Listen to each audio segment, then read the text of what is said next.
Well, this is the Cricket Matters podcast, and we can talk about space. Maybe we should talk about space. That's quite interesting. But Josh, if you're new to the show, we have to. Go on. You've literally just ruined my. Sorry, I didn't know I was doing ruined that. it. We gotta let the guys We're know. just what's rolling going in. on, We're just rolling in. Gee, we gotta let the guys know when they're gonna break in. But we've got to bring up how Ken didn't die in Serbia. All right, that's the most important thing. Should we introduce the podcast and then introduce how Ken go straight into didn't that die? almost, yeah. Yeah, okay. Well, we'll introduce. This is still the Cricket Matters podcast. How did I get close to death? And you got to remind me. James, shut up. We'll introduce the show, and then we'll go on to that. If you are new to the show, this is probably the worst introduction we've ever done. But thank you for tuning in. Please make sure to subscribe and review. And on today's show, we have a good friend of ours, master trainer with NASM, Ken Miller. He's probably forgotten more than I know, I think, but we're going to explore, one, how he didn't die in Serbia today, but also the work he's done with legendary pitching coach Tom House, and how sort of throw mechanics around baseball, how that relates to cricket, and all that good stuff. And essentially what you've done, James, you've just thrown me off completely. So that's the end of my introduction. You crack on. Ken, how did you not die in Serbia? James, you got to remind me how close to death I actually got in Serbia, because millimeters. It was millimeters. I'm not joking. So again, Ken is one of my favorite people on the planet. Let's get across as well. Oh, that's nice. We speak on the circuit quite a bit. We've seen different events around the world, and one of the cool things about the event in Serbia, the Optima Conference, is the hospitality of the hosts. Nebojša and Svetlana are incredible. The Serbians, I can't say enough good things. They love their food. They definitely love to party, right? Mm-hmm. However, let's just say their driving needs a bit of work. Let's just say it's clicked now. I think it's clicked. Right? So there we were, going to the after party on the Saturday night, and we were chatting around, and there was a few people in the back seat, maybe a few too many that should be in the back seat. And then we had Ken up front, and we were about to turn left into the venue. Well, what happened was we turned left when there was a car coming towards us at a fairly high speed. Brakes were slammed on, and we're talking millimeters of going side on with death. And all I looked at was I could see Ken holding on. I was in the middle of the back seat, so I had bird's eye view. Ken was in the front passenger seat, clinging on for dear life, and you can almost see the whites of his eyes bulging out of his head. Meanwhile, the other guys in the back had no idea what was going on. They were oblivious, chatting away, not saying anything until the brakes and boom, slid on. And there was a very angry Serbian guy who was, put it this way, giving the bird to Nebojša as he was driving. So that day, in the following day, he sent me a message saying in his diary, he goes, "Today was a good day. I didn't die." So that was how Ken didn't die in Serbia. Excellent. It sounds like Serbians are about as good as Italian drivers then, because they're crazy. Absolutely crazy. Oh, man. It was, you know what? The thing is, my life, I didn't see images of my childhood and my teenage years and my 20s and 30s. And that didn't flash in front of my eyes. So I thought, we're good. So for a millisecond, I was like, oh, nothing's happening. Nothing's flashing in front of my face. So we're going to be fine. So nice. But it's also, hey, if it's my time, it's my time. And if I was to, go down with you by my side, James, it would be a good way to go. Oh, God. But I tell you what, one thing was, though, when we went to the party, they put on the best spread of a buffet dinner I think I've ever seen in my entire life. We're going massively off topic here, but the Serbians love to eat. And if everyone goes onto my Instagram and sees some of the photos of the food they had, and they're all giants, like the Serbians, the Montenegrins, there's a great picture of me. Can I come next time? I want some of this food. Yeah. Oh, there's a great photo of me and Ken next to a 7'2" basketball player who comes from the tallest concentration of people on the planet in Montenegro. Yeah. It was incredible, wasn't it, Ken? Yeah. Oh, man. I thought the Dutch were the tallest.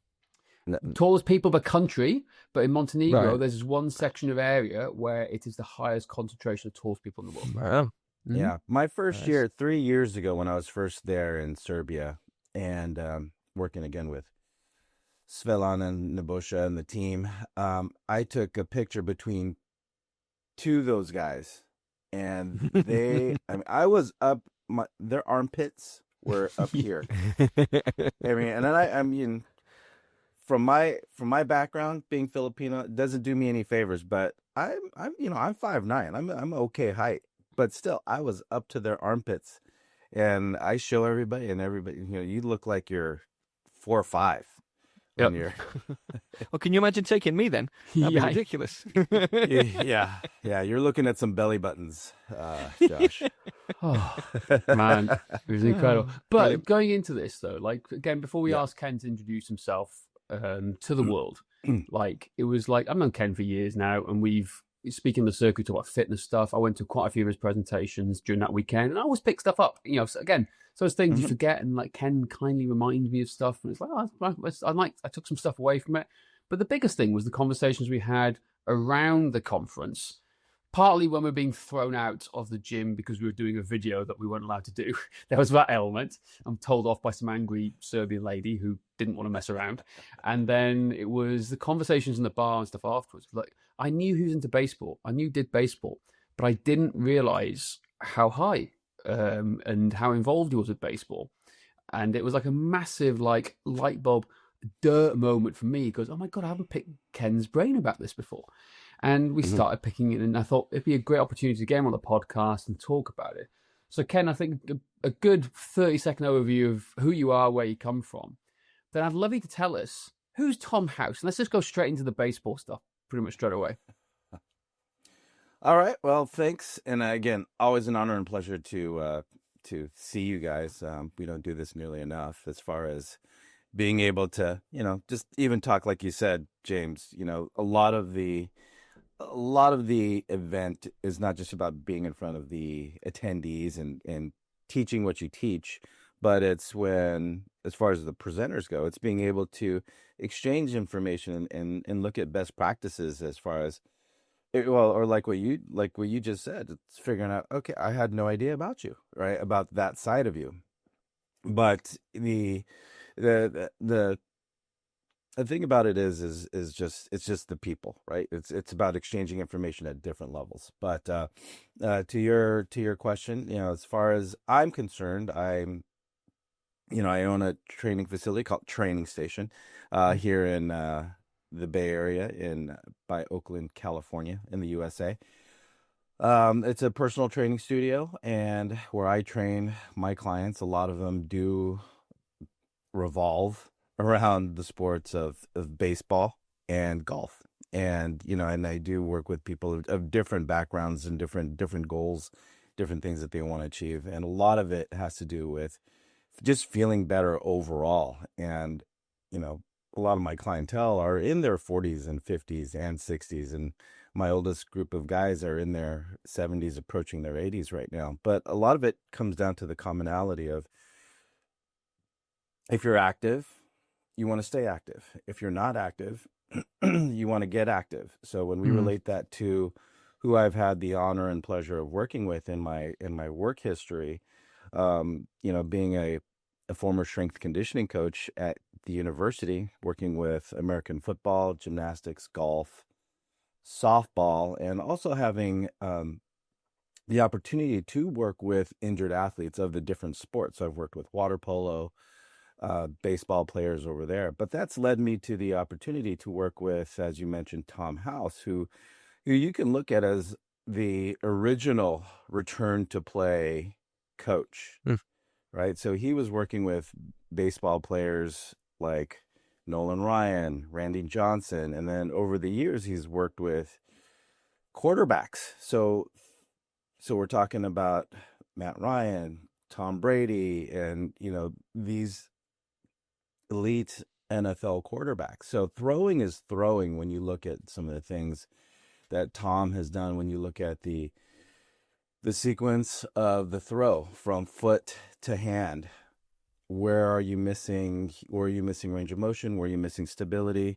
Are your basic mechanics right? All the way to the position of your head as it's related to your rib cage and your shoulders. So even something like if you're throwing and your head is displaced an inch to the left or an inch down, that's going to mean 4 to 6 inches of difference as a pitcher now of how your ball crosses the plate. So just looking at things as Tom taught me, if you're watching, you don't have to look at where the ball winds up as far as the catcher receiving the ball. You can even just look at the pitcher and see how their posture was and their position was when the ball left their hand.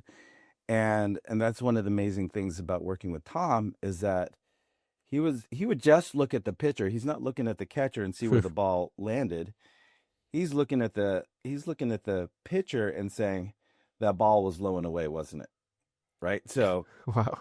or was it low and outside? And he would be right on. So just watching how he managed throwers overall was just amazing. So needless to say, every time I left a session with him, because I had a chance to work with him, stay with him for a while, it was, I mean, I would be in bed just writing down notes and, okay, what Thomism did I take away today? And yeah, so it's just great experience. It's some of the names you mentioned there. Now, again, in the world of cricket, cricketers don't really know baseball, and it's interesting. So let's just take the name Nolan Ryan. He is a Hall of Famer, the greatest pitcher of all time. And I believe, correct me if I'm wrong, that Tom House, because when he started his career, he was wayward. He had a hell of a fast arm, but he was wayward, if I'm correct. And then Tom House got hold of him and then corrected his alignment, and then things changed. Is that right? If I got my baseball history right there? Yeah, I mean, generally that's what it was. You know, I think it was with the Texas Rangers, and when,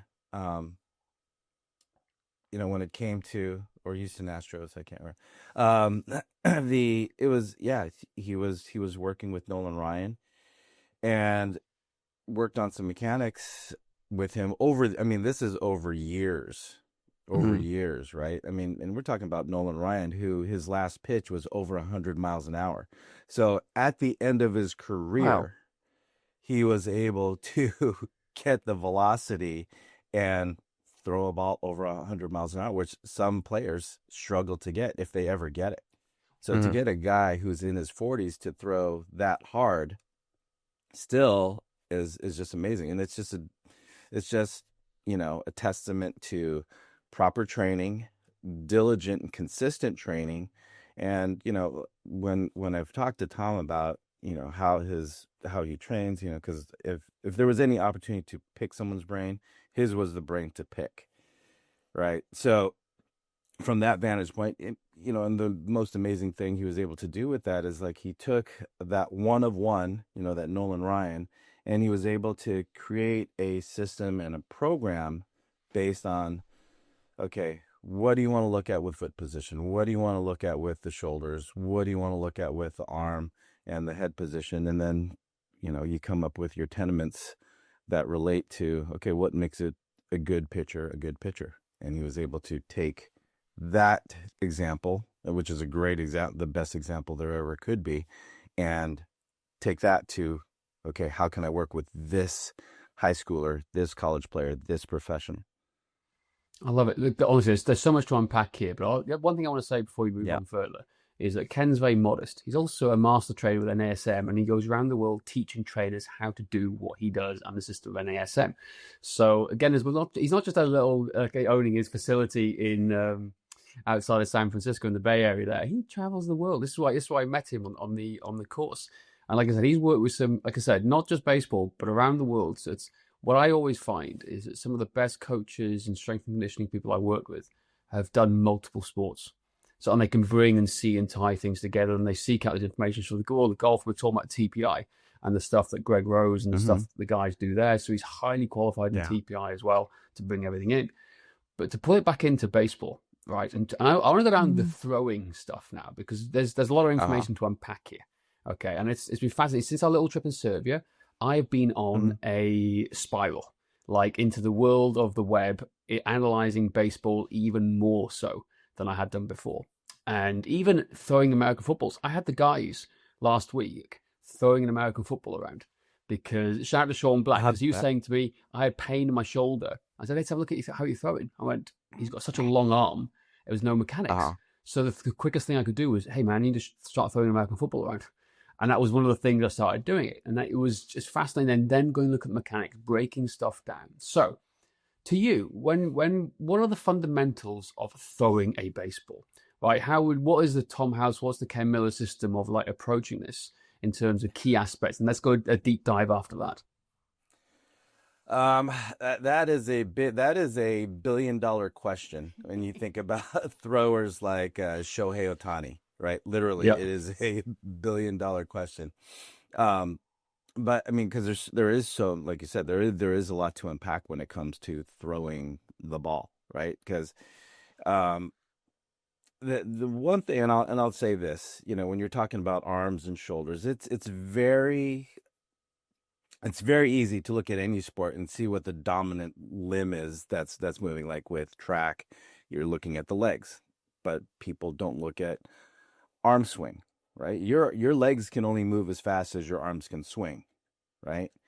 And you can even say the same thing about throwing. Your arm and your shoulder, let's say shoulder, because everything's about shoulder health when it comes to throwers.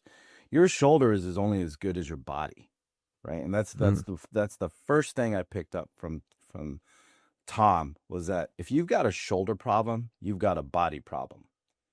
So when you look at the shoulder, right, the most mobile joint in the body, with all those degrees of freedom, you're going to sacrifice stability for all that range of motion.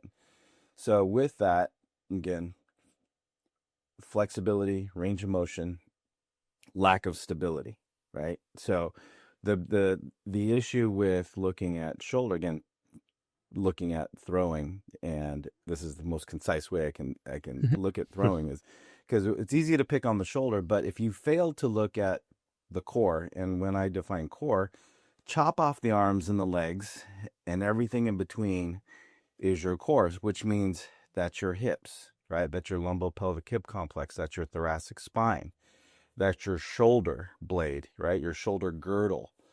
So if there is a dysfunction anywhere up that chain from that midsection, then in the throwing motion, that shoulder has to make it up. So it's going to take place in the shoulder, because that's where you have all that risk of what they call energy leakage, right? All that dysfunction, you're going to see that it's going to come out through the shoulder, and then down the line through the elbow and the wrist, if that's the case.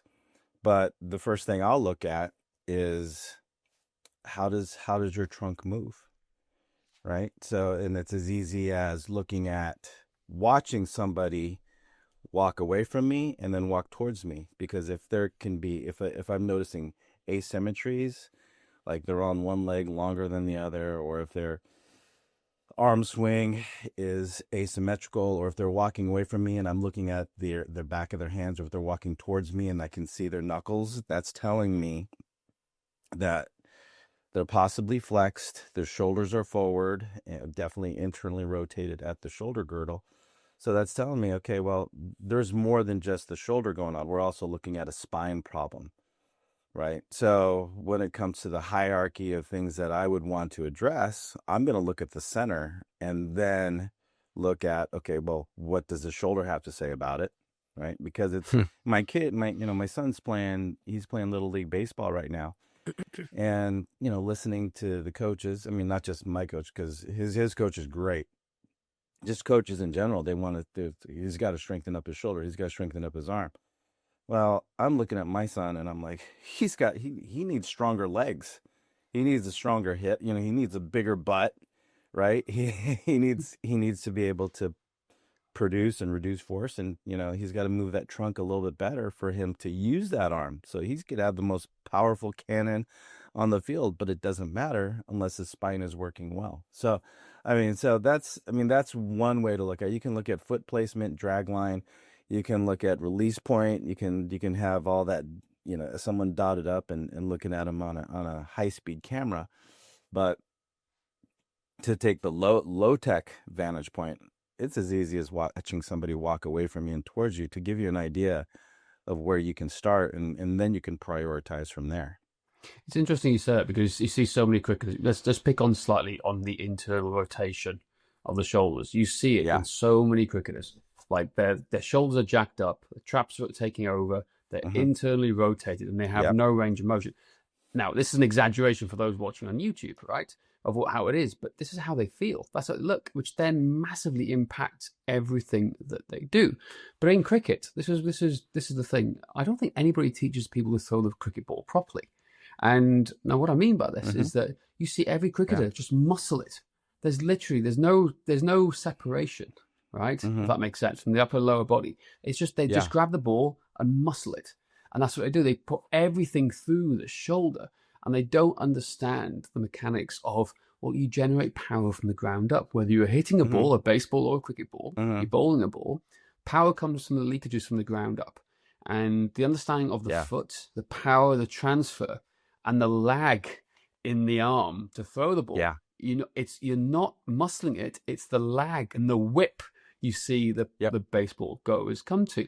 So in terms of like, if you're teaching your kid to throw a baseball, right? Let's just say they're 10, 11 years old. How old are they now? They are 10, 11 left. It's literally, how old? Yeah, my son's 12, yeah. There you go. Perfect, 12. You're teaching a 12-year-old, right?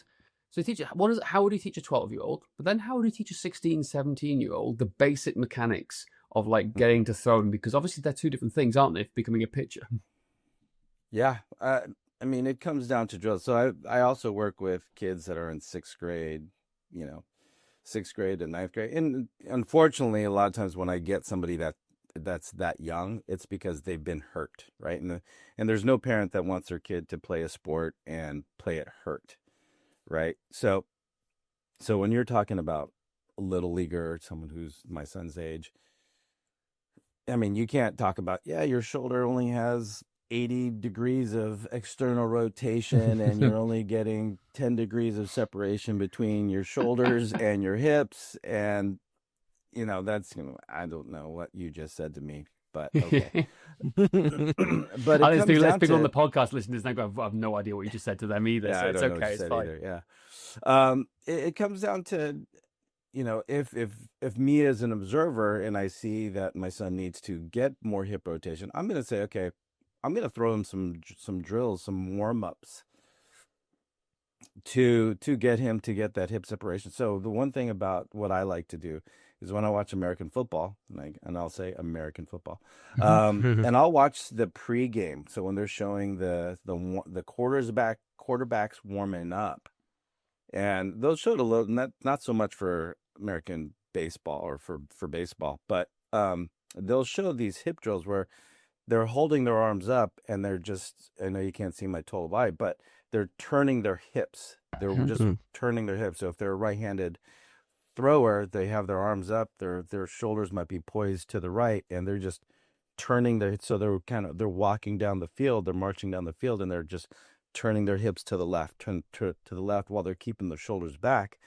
to help with that hip shoulder. And that's a part of their warm-up. So I think, this would mean a cultural shift, but to get better mechanics from an organizational, from a whole sport culture, you have to look at, okay, well, what are we doing to coach these kids up to prepare their body for the sport itself?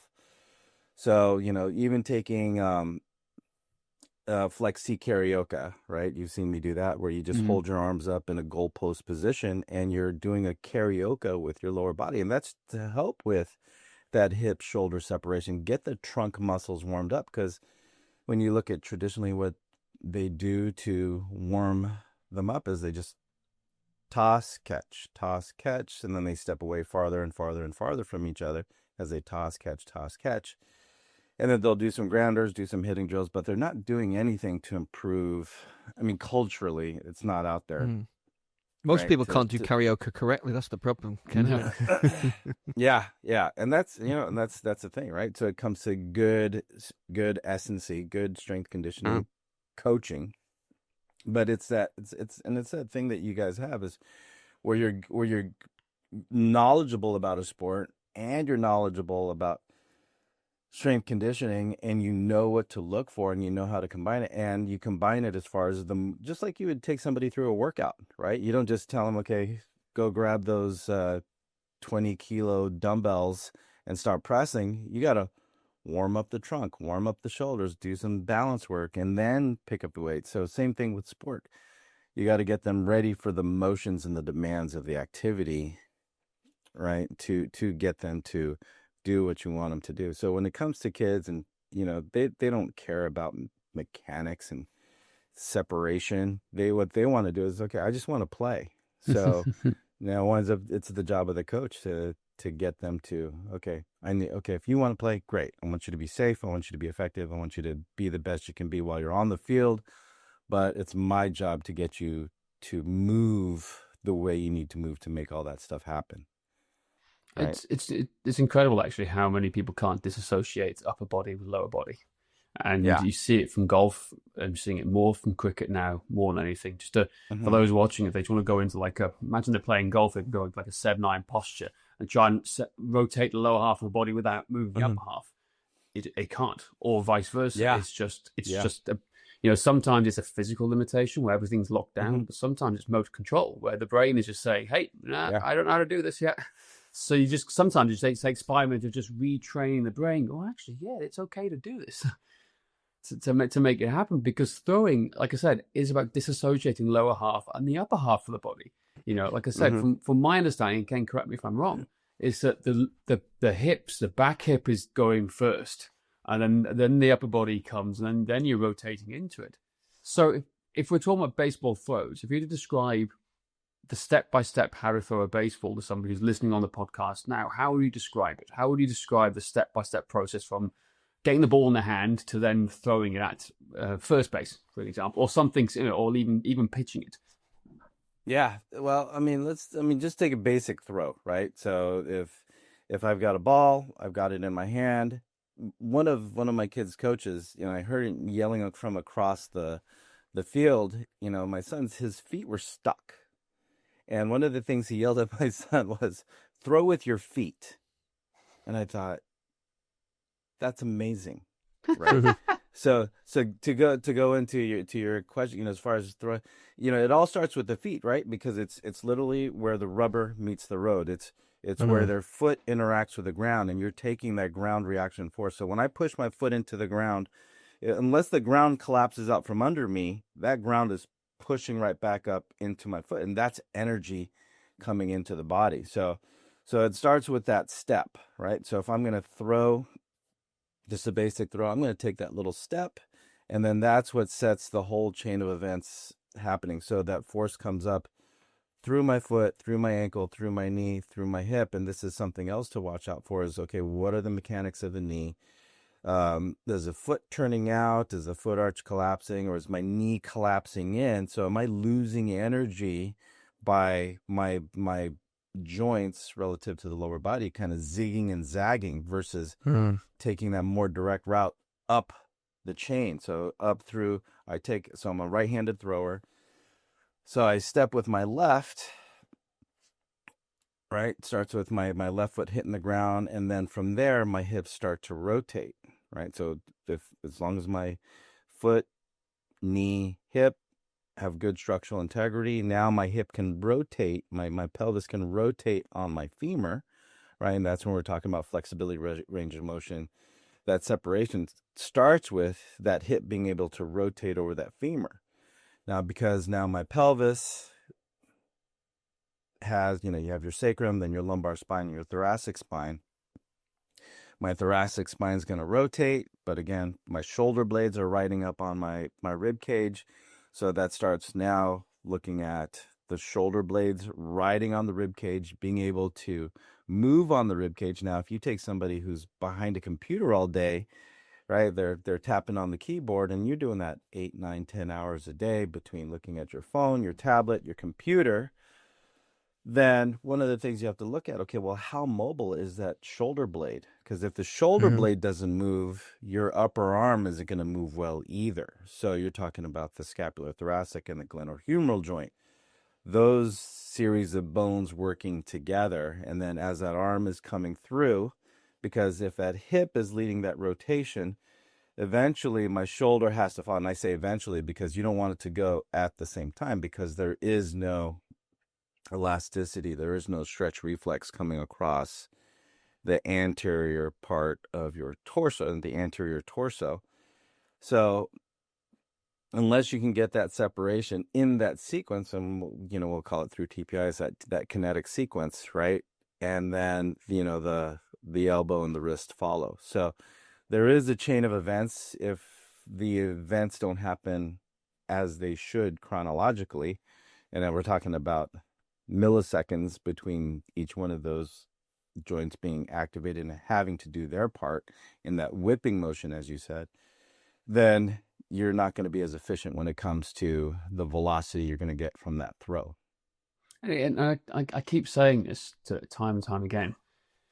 If you're around professional baseballers, particularly the pitchers in and around the bullpen, it is incredible that whip pop sound into the mitt, right? Like, you don't realize how hard and how fast that goes. And these guys just warming up, right? And there's just like a whip pop sound into their mitts. And it's very rare I hear that in cricket. And the key thing I see in cricket is we just kind of pick. This is what they get told in cricket: kick the ball up, take your hands back, use your fingers to point at the target, and then throw. And this hand, the front arm, just goes randomly round the back here. Right? That's kind of how we're taught to throw. We see cricketers doing the slingshot underneath here. Now, a lot of cricketers I speak to, they go, well, what's baseball going to do with cricket? We're moving all the time. We're throwing from different angles, at different speeds. I go, hang on a second. You watch pitchers, right? Pitching from the mound, and they're the highest caliber of throwers on the planet. But if you want to learn from the best, you learn to watch professional Major League Baseball pitchers, right? That's there here now. But look at the infielders. The infielders on the go, they've got to move. Is it Francisco Lido? I love watching him play. Right, he's he is incredible the way he takes the ball, but you see him doing these spinner armors, like spinning around, picking one hand and jumping side on. But there's times when he just sets the base and throws just like you imagine a pitcher. It's incredible. Like, it's all these things. So mechanics are key. You need to dive into the world of baseball to learn, understand not just about your longevity of your shoulder, but the mechanics in terms of accuracy and in terms of speed in doing this. And what we're talking about is this breaking down. It's fairly complex. It's hard to describe over a podcast. We'll do some videos at some point to talk about it, but it's the basics mechanics to get you there, into understanding it, to get you that whip pop sound, like going into a baseball mitt of a professional major leaguer. Yeah, and everything you just said there with that throw. I mean, it is. We all get stuck on, okay, well, where does the ball wind up eventually? But all the parts leading to that person catching it from the ball in the air, ball leaving the hand of the thrower. But you got to watch it from, and this is something that I started doing, a year or two, a few years ago. It's just watching how people set their feet, because how you set your foot is going to set up your hips. And then from there, that's why when you look at somebody who's playing shortstop or second base, because you're that much closer to where the ball got hit, right? You have to react fast. So not only is there reaction times, but once they receive the ball, how fast can they set their feet? And then, of course, we're looking at glove work and how they get their hands up and ready to throw. But a lot of that starts with the foot position. So all that velocity starts with, okay, how well were they able to set their feet and then rotate through the hips and the trunk, and then able to get that ball out of their hands to get that ball to where it needed to be for that little smacking sound. It's so exciting when you do it. Like, it's so satisfying. I love it with my baseball mitt, and just like when people do it, it's like being hit by American football pads when you're playing American football. It's that thud sound. It's kind of like, boom. Have some of that. I would rather not feel that, but yes. Well, let's go into the foot position then. Like, what are the basic? I'm assuming alignments. Let's just break it down. Let's start with the feet.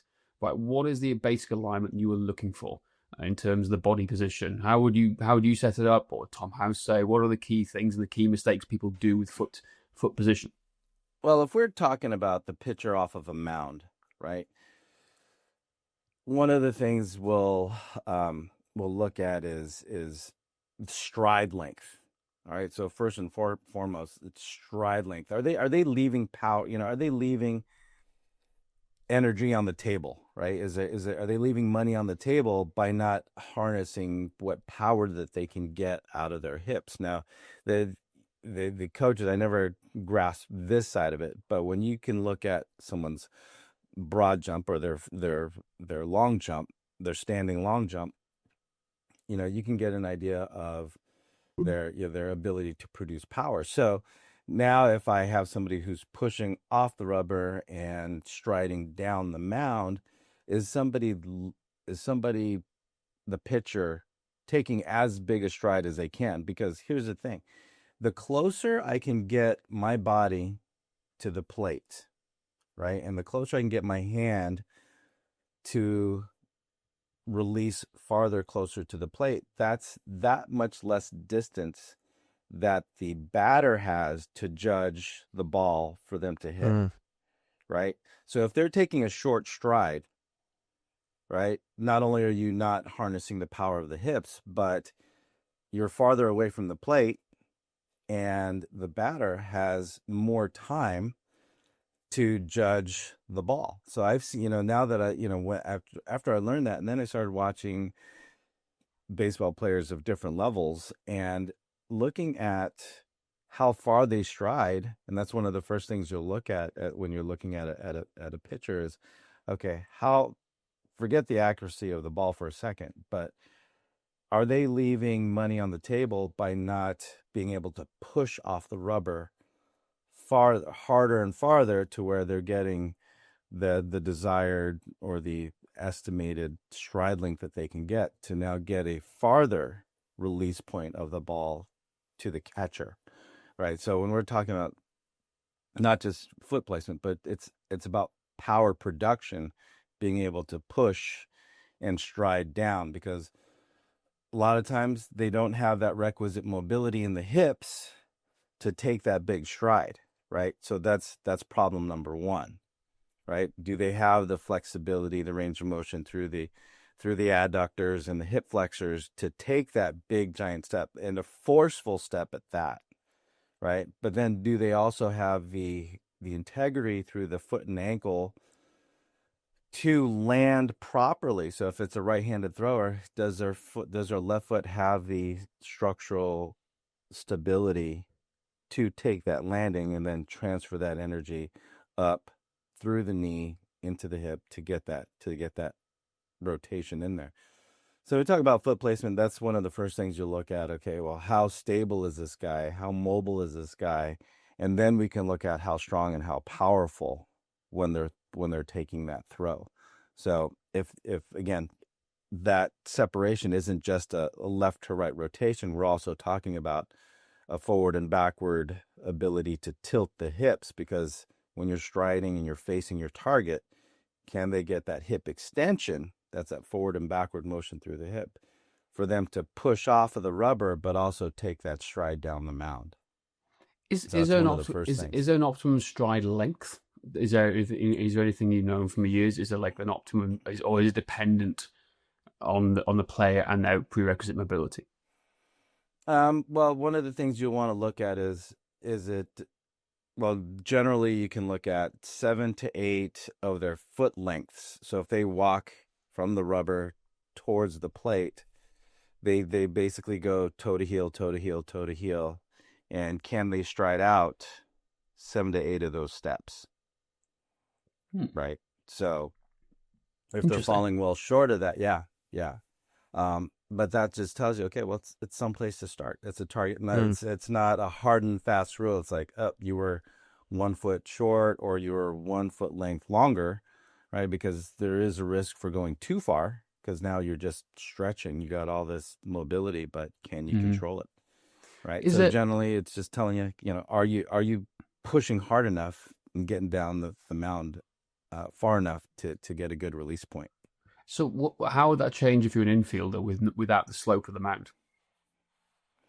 Well, you're not, you're usually going to, if you're an infielder and you're having to field the ball, it's actually going to be a shorter throw, really, right? Because if I'm a shortstop, ground the ball, and if I have to throw it to second, I mean, that person's going to be really close. So it's more of that short, quick release. How fast can I get it out of my glove, type of deal, I was versus going to say, is it how more about hard can I reactions throw? and how quick you can do it in that sense? Yeah, yeah. So it's all, a lot of those short throws are just going to be a quick whip of the hip and then throw. I mean, they're not really going to get that far where they have to lean, and because to produce all that power takes time, right? Here, I just need to get the ball from here to there as fast as I can, because that guy is going to be sliding in really fast. Exactly. Okay. So if you imagine going from first base to first base, there's that little bit extra distance. Then let's just imagine it's the perfect scenario. They got the slowest runner in the planet. He's not running to the plate in 5 seconds. He's running to the plate in 20 seconds. Right. Let's imagine this. You've got time to set, throw, and release. Are you still teaching infielders that those same sort of 7 to 8 step mechanics in terms of their stride length, or is it slightly less? Yeah, it's basically you get the ball, get up quick. It's a quick positioning of the hips, right, to where we can open up the hips towards the target, and then get the shoulders to follow, right? So it's basically, as soon as you field, your feet are going to be in position, right? So it's more of that little quick hop. You ground it, rotate, ground yourself, and then throw from there. But I mean, watching Sports Center highlights, these guys are jumping in the air. They got 1 foot. They're sitting on their butt, and they're throwing it to. So yeah. So if you're in a position where you're on your feet, it's a quick whip of the hips, and then you're turning your shoulders towards the. And that's fair. The reason I keep talking about infielders, even outfielders as well, is very similar to cricket. It's similar, the same sort of distances. It turns. As I said, I learned spinorama from baseball. That's literally when I learned the terms and I was watching it. Right, all these different phrases where it's more relevant. I think pitchers are just pitchers, right? That's it. In cricket, you're always on the move. It's I'm here now. So I always argue that we learn to throw like a pitcher, but then we've got to take it back into this idea of you and outfield away different positions all the time. You scale it up, so it's a level of scalability. You get good pitching throwing mechanics to begin with. And then you start layering these other movements on top once you understand separation. Now, the key things for me, again, please correct me if I'm wrong, is that when we're lining up, we want the almost the back foot parallel, right, to the target. So we're in like a side-on position. So if you're aiming at the base of the plate, or if we're aiming for the wickets in cricket, you've got a side-on position. If I'm side-on here now, that Ken's my target here. I'm in a side-on position. My foot is a stable base here, and I'm throwing here. I don't want to be open. The cardinal sin is if I throw open. Is that how would you describe it, Ken? I mean, if you have the time to set yourself like that, but a lot of times it's going to be as soon as, because that ball comes at you really fast, right?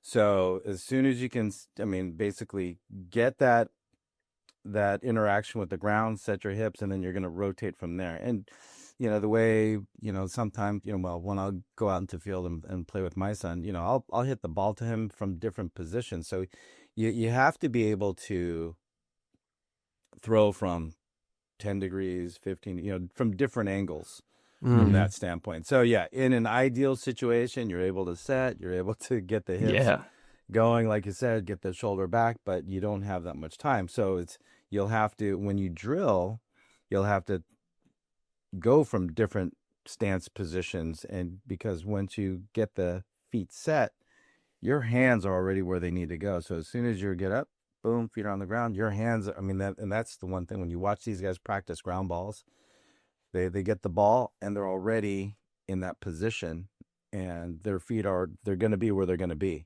right? Because if they had to go right, they have to reach right, right? They're already in that position. But if they had to reach left, their hips are in less of a position. I'm more square with you, right? So you're not going to get that separation. But that's where, that ability to contort your torso, your shoulder, and more importantly, how the ball interacts with your hand as you release it, right? That's why that shortstop, that the infielder positions are, those are positions of beauty and grace, because you have to, the ball, if you have to throw to third now you have to turn your body the other way, right? If you had to reach towards second, now turn your body to Mm-hmm. if you're a right-handed thrower.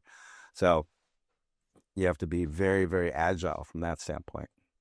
Well, if you talk about arm mechanics and positioning, so we got the, imagine in an ideal scenario with side on, ankles in line with position here, the arms. Now, I think the front arm is one of the most forgotten aspects and misunderstood aspects of throwing in cricket. Now, again, please correct me if I'm wrong. You know far more about this than I do, Ken. But when I watch a cricketer, they point their finger to the target and they try and throw, and as a result, this arm literally just opens up. It just opens up along here. Yeah. A vast majority, I'm not saying everybody, but a vast majority of baseball pitchers, you see them.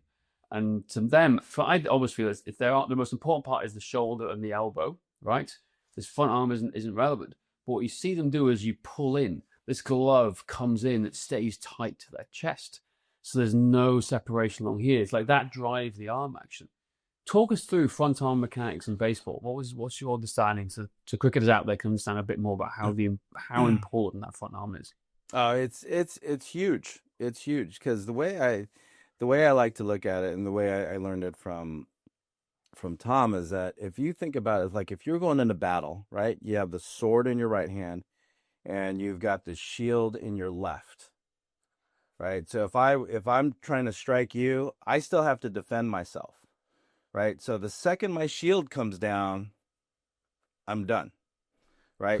So when it comes to front side mechanics, if I drop my shield, now I'm exposed, right? So relative to throwing, okay, there's one thing, and we just talked about throwing and the shoulder and all that stuff. But again, as a right-handed thrower, if I drop my left arm, my shoulder is going to follow. And what that does is it takes me out of position, of course, as I come off camera. That's just to exemplify that. If I'm trying to throw to the middle of this target right here, if I take myself out to the side, my ball release is going to be even more to my left side. So that front side mechanics, and when we talk about throwing, you want to do what we call stack and track, right? Your head and your spine are over your hips, but the second my head and my spine start to kind of deviate off of the alignment of my hips, that ball is going to follow, right? That ball doesn't have a good path because my torso and my shoulder, my whole body's leaning. That ball is going to do the same.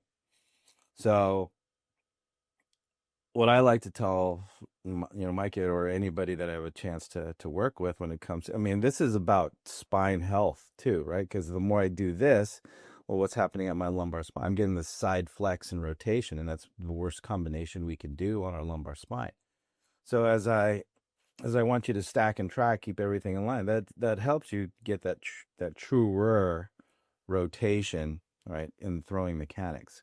So what I tell my son is like, you want to bite the burger, right? So if you imagine you've got a burger in your hand, if I'm throwing, I want to bite that burger. It's gonna force me to keep my hand up and my shoulder up as I throw the ball. So as we're doing some drills, you bite the burger. So that way, when you're throwing, yeah, that glove hand is going to be up, right? But if you drop your shield, right, that's going to take you down and away from the target that you're trying to throw. Right. It's okay, just literally live on the podcast here now. I'm on this idea of bite the burger, right? So I'm in my perfect stack position. I've separated, right? My front arm is here now.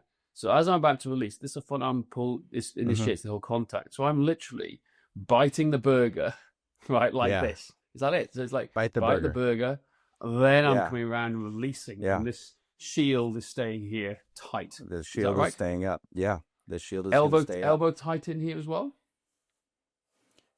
Just you want it to be up, and you want it to rotate. So if I'm going to teach you to keep that elbow in, now I'm taking your throwing thoughts away from what that right arm is doing. But if I'm telling you to do this, chances are someone might overthink it and say, well, I got to keep that arm in, and we're still promoting that. So just bite the burger. That's going to help you keep that arm up, right? Keep that hand up, because if you're in battle, you just drop that shield once, you're done.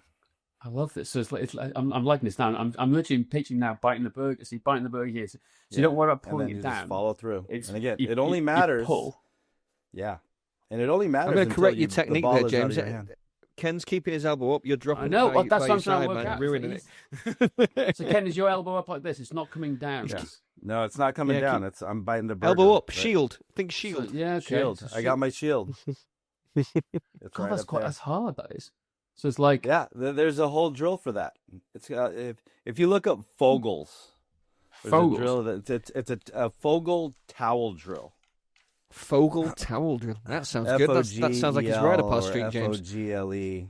Yeah. It's just a towel drill. So I wish I had one in front. So I'd take like say a kitchen towel and then I just wrap it around my middle fingers right here. So I've got this towel draping and I'm holding it right here and I'm just whipping that towel out in front of me, right? Yeah. But the whole, frontside mechanics, boom. I'm just whipping that towel out in front. Does this elbow up, would you say that it applies to any throwing sport? Whether Any that's, thrower. Like I've used that quarterbacks, with, javelin, whatever. Yeah.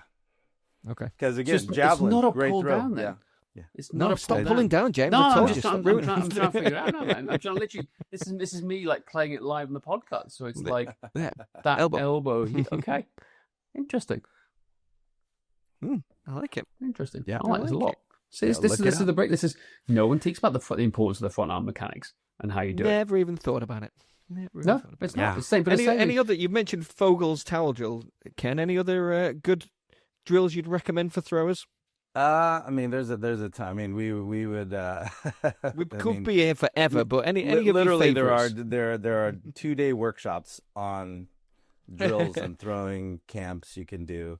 But Fogels, I think that's if you're talking frontside mechanics, that's a big one to keep that lead arm up compared to if someone like what you're saying, like, and I've watched, since crossing paths with you guys, when I'm watching these YouTube videos on cricket, I see a lot of that, but a lot of that's also because they're trying to get that overhand throwing mechanics. And I don't know the sport enough to say that that's wrong or right, but if you were to translate that to what I've learned for throwing in baseball or even football, that's not what you want to do, right? Well, exactly. Cricket, fast bowlers, biggest problem is people what we call falling away. And a lot of times their front arm was doing it. It's because of so many different things. They are unable to keep their arm tight to their body. You want to do it. The stress factors are a big problem. And like I said, I'm trying. I'm not going to share about this on the podcast now. 2 days ago, I'm testing something out new in terms of helping people keep their front side mechanics better. And in initial testing, it's working really well, right? But we'll go on to another podcast about it sometime. But again, if you don't understand the front side mechanics, how do you think the backside mechanics is going to work? And where do you think your body's going to end up? Putting more stress and problems on your lumbar spine. And that's where stress fractures happen in cricket. Yeah, and just your shoulders as well, right? I mean, it's just, and that's a big part of it because your brain knows what you're trying to do. And if it's not going to get it from the foot and ankle, the hips, or the spine, then it'll try to make up for the speed, the power, and the accuracy through the arm, which having all that mobility, that's not how throwing, works when it comes. Everything should be in line and sequence for that ball to get to where it wants to go. But if one joint, let's say you brought up the low back, because when I look up cricket and injuries in cricket, like you said, lumbar spine, shoulder, all the usual suspects when it comes to points of stress. You can look at, how efficient is the body moving as a human being compared to how's the body moving efficiently for that given sport that you're trying to do. So the body doesn't like a lot of this under, Nope. thousands of degrees per second, when it comes to the amount of not just the force, but the speed of, and all that force, stress that comes through that area. So when you talk, it's like fractures. How does anybody get to the point where there's fractures, right? But, athletes are a different breed, right? They're like, it's a mere flesh wound. It is true, yeah. I've had worse. Yeah, exactly. My shield was down. but I'm okay. I'm still fighting. But, Yeah. no, it's oh, I love this talk. I want to. You know, I actually want to come. I want to come hang out with like you in San Francisco, so you can go through all this baseball stuff with me because I am literally going around at the moment trying to help cricketers throw better, but also just get out of pain because it's. I don't know many cricketers over the age of 25 who don't have any shoulder pain, right? It's particularly the over 50s and 40s and stuff. People who've got pain in their shoulders throwing stuff around. It's incredible. But I said, Liz, so going on as Josh said. Now, my favorite one is, and I learned this. I was watching the Padres. By the way, Ken's from San Diego, right? So The best Padres team fan. in Major League Baseball right now. There we go. So we'll see. I got this from watching the Padres. I was watching the pitchers in the bullpen warm up, and they were throwing American footballs, and they were like bullet tracers. It was like watching Tom Brady at his peak, like whew, like this all the time. They're just like throwing it around, playing around, and I thought that's a really good drill. So I asked some of the guys, "Hey guys, how come you're throwing American footballs around?" And we go, "It just teaches us short arm mechanics, and it's just a great way to learn how to throw a baseball." I went, "Oh, that's incredible!" So you learn from the best. What are the best doing in terms of their drills? So similar to American football, what really cool drills would you say are some drills that get people into throwing positions without them really thinking about it, or they can work on the mechanics without being too technical? We brought up the flex T karaoke. That's a great warm up. Just keeping the arms up, because when you have the arms up in that goalpost position, and from that vantage point, and you're doing those karaoke's, you're teaching that hip shoulder separation. But a lot of people, when I do this and I'll do this drill with everybody, right? So from my 50-year-old executives. And because if you sit down all day, those hips are locked up. You're sitting on your glutes, right? The most powerful group of muscles in your body. You're sitting on them all day. You're sitting on your hamstrings, right? Which is all important when it comes to throwing mechanics. But here's the thing: to get the shoulders in that flex position, that goalpost position, you're actually promoting that shoulder external rotation, right? And you're actually putting the shoulders in what we call a close compact position. So that's where the shoulders, like if you guys were to sit there and then have your arms up and then just kind of rotate back, it's only going to go back so far, right? So the soft tissues are taught that you're activating those posterior shoulder muscles, those rotator cuffs on the backside. Again, you have 3 on the back, 1 in the front. And then now as I'm going left to right across the room, my hips are doing that rotation. So here's the thing. I'm giving my shoulders my rotator cuffs an opportunity to activate while the rib cage is moving out from under it, right? A lot of things that we do in the gym or that we're taught when it comes to exercises, the extremities on the rib cage. Here, if I'm locking my arms in a set position and they're only going to point east and west as I go left to right, it's my body that's rotating under the shoulders, right? So it's giving it a different look, a different way of activating those muscles, but it's an opportunity to turn on those muscles. So if we're talking about drills that I might do, the flex T karaoke is a good one. Throwing those fogels that we talked about a little bit ago.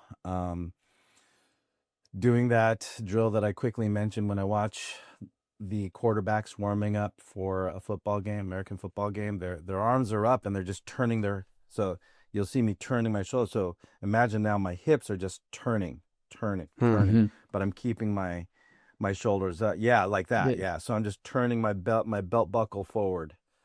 Yeah, forward. So if you watch the Kansas City Chiefs, right? You watch Patrick Mahomes. He's got a great version of it where he's throwing overhand, sidearm. He's got that little underarm whip that he's going, but he's throwing it from different hip positions. So when he warms up, he's pointing his hips 45 degrees to the right, and he's turning them. He's pointing them straight ahead, and he's turning them. He's opening up his hips and turning them even from there. So he's turning his hips from different positions, right?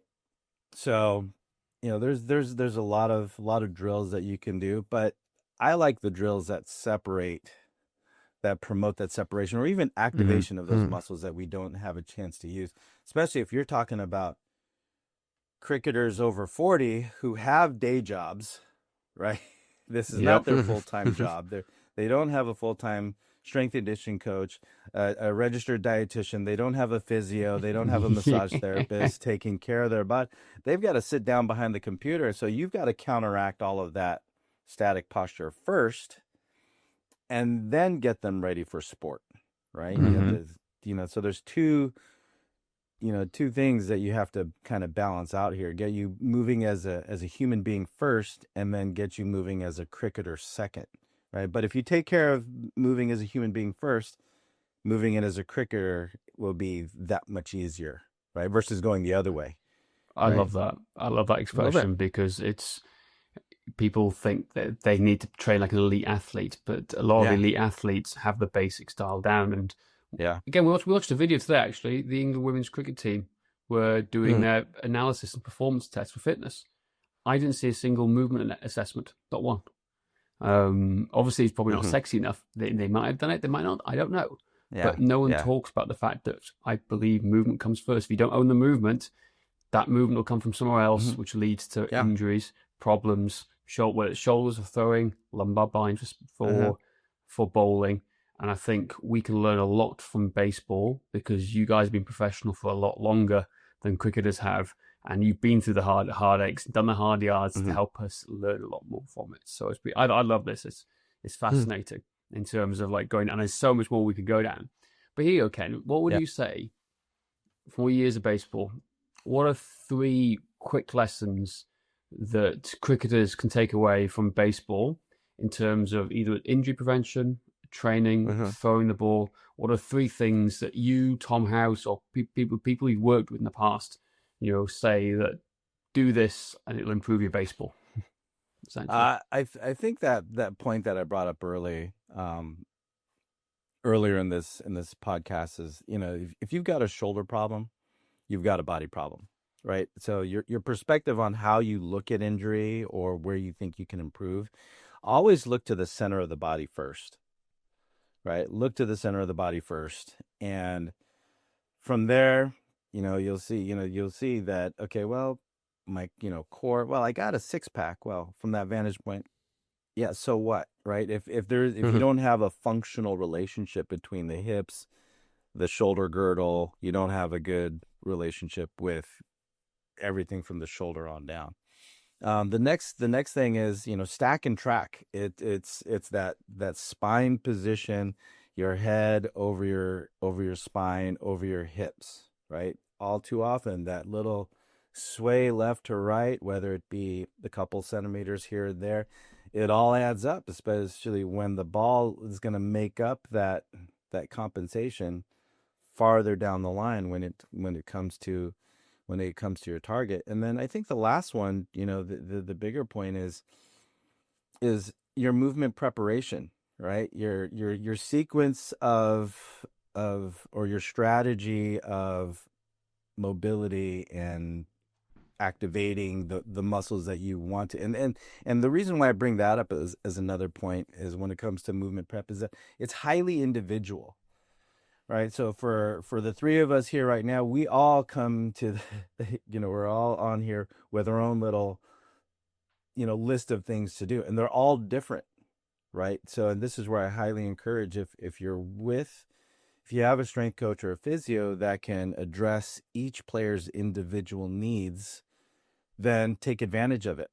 Right. But as you guys know, there are general buckets that I can throw people into when it comes to, okay, how are the ankles moving? How are the hips moving? And how are the shoulders moving? And then you would just prioritize, okay, what am I doing to mobilize and turn on and wake up the lower body? What am I doing to mobilize and turn on my trunk? And what am I doing to mobilize and turn on my my thoracic spine on up, right? So movement prep, if the more individualized, the better, right?